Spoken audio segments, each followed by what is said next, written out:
In this episode, we are going to talk about paternalism and laissez-faireism as two important components in the imperial ideology in the 19th and early 20th centuries. Paternalism and laissez-faireism do not have identical meanings. These two are different concepts, but as we shall see at one level, they actually converge with one another.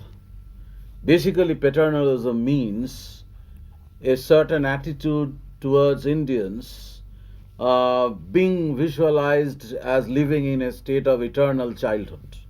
And laissez-faireism excludes the possibility of the kind of assertive intervention that you come across during the 1820s and 30s by the British civil servants in Indian social life. They wish to leave Indian society alone in order that they should not produce the kind of turbulence that India had seen during 1857. They began to work on the assumption that 1857 rebellion was a kind of an orthodox reaction against British social interventionism, and on this premise they tried to chart out a new policy of laissez-faire, meaning leaving Indian society alone. So this is the relationship between the two problems or the two components of this imperial ideology we are going to spell out in this discussion. To some extent, it is a continuation of what we had already stated in the earlier episode, in which we talked about how utilitarianism inspired what is known as the civilizing mission. Now, what is this difference that we are talking about? Where is paternalism different from civilizing mission, and where you have a certain convergence?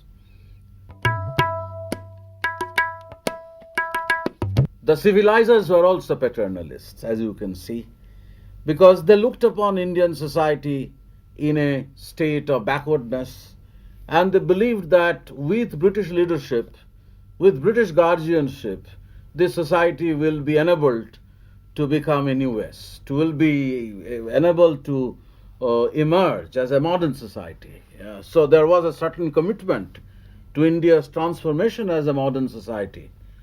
This commitment began to dissipate in the second half of the 19th century, when the paternalist dimension in civilizing mission, where the father figure was expected to play the role of the leader, the guardian, now the father figure continues to lead, but not on the assumption of enabling the child to grow as a mature citizen, but to keep the child in an eternal childhood because the child is unable to grow.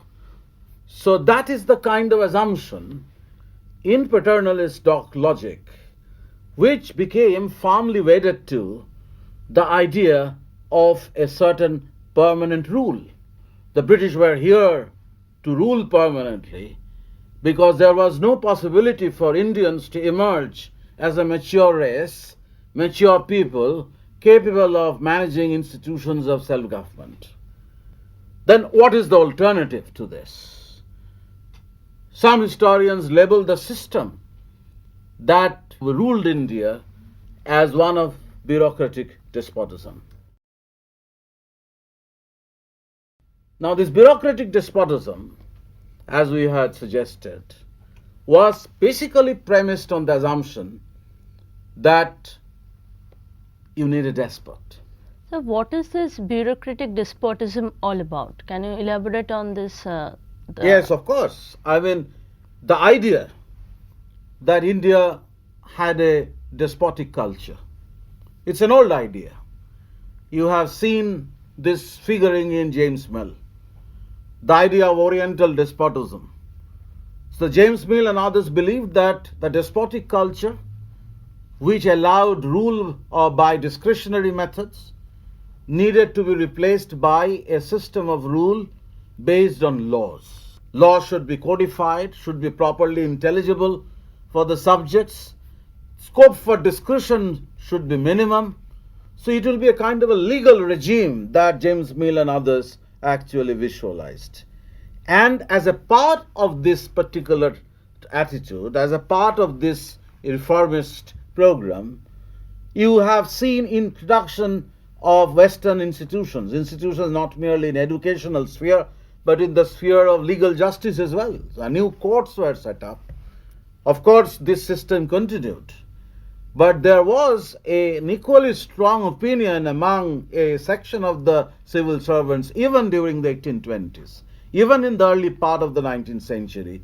People like Mount Stuart Elphinstone, for example, John Malcolm, Charles Metcalfe, those who were not very anxious, very keen to reform India, they felt that India should be ruled in the manner India had been ruled since ages.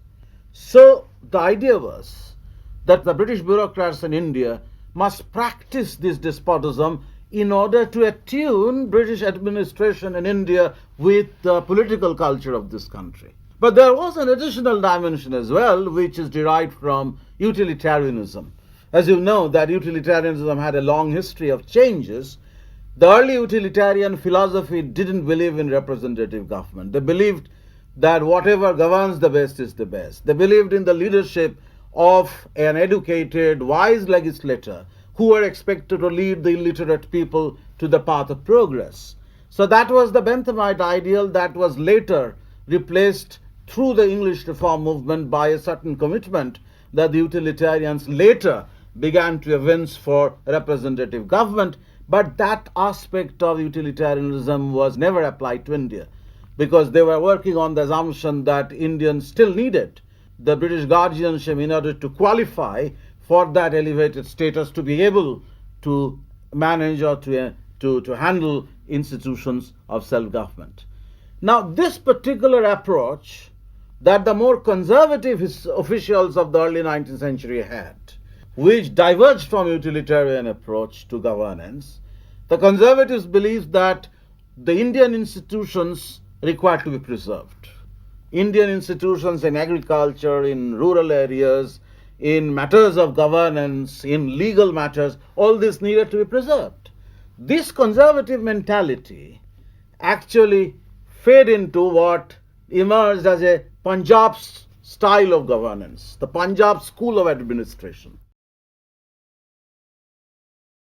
Some people who didn't believe in the usefulness of these new judicial institutions that the British had set up, they believed in summary trials. This is the meaning of the Punjab School. Sir, is the Punjab School of Government any different from the other administrative policies that were formulated in India? Not really, but you have different schools of administration that had emerged in British India. For example, the Bengal School is associated with the name of Cornwallis, that you have a system governed by manuals and regulations. So these people are known as regulation officials, that whatever the government has to do has to be guided by certain well-codified rules, and these rules and regulations should be inscribed into manuals. And this is something which was followed by men like Macaulay and others who proposed the codification.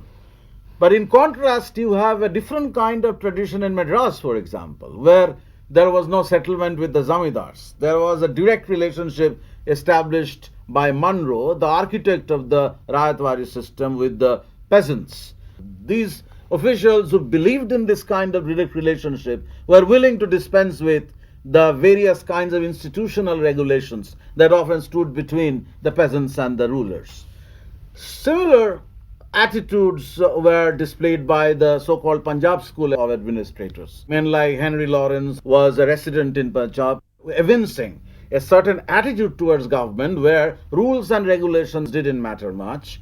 There should be a more direct relationship between the subject and the rulers. The rulers were white ruling class representing the British in the districts. The district officer is to play the role of the father figure of the district, protective, always going on tour on horseback, meeting the subjects more regularly and extending them the protective cover or the hands of protection that the ordinary people expected from the rulers. So if you have this kind of a relationship, which is basically despotic but which is paternalistic. So bureaucratic despotism is premised on the idea that the British civil servants were to play the role of the protectors of the ordinary people of India, mainly peasants in the countryside.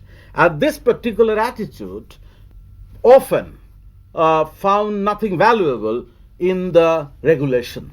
They found that a more direct relationship, which may lead to arbitrary decisions, which may lead to summary trials, summary punishments, summary judicial decisions taken at the spot, on the spot, by the man on the spot, the district officer. This, for them, was preferable to the kind of government by regulation that the Cornwallis system in Bengal had established.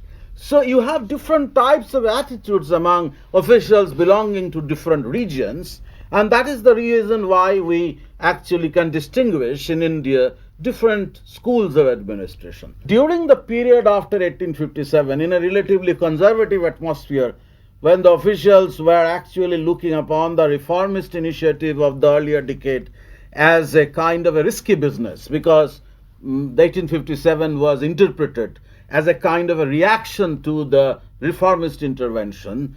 In this kind of an atmosphere, bureaucratic despotism or the opinion of the Lawrence brothers became more acceptable or attained a level of popularity which they hadn't had in the era of reform.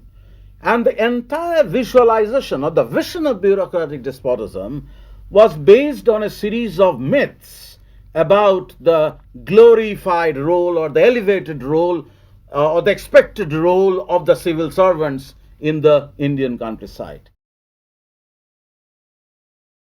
Now, this civil service mythography, that the civil servants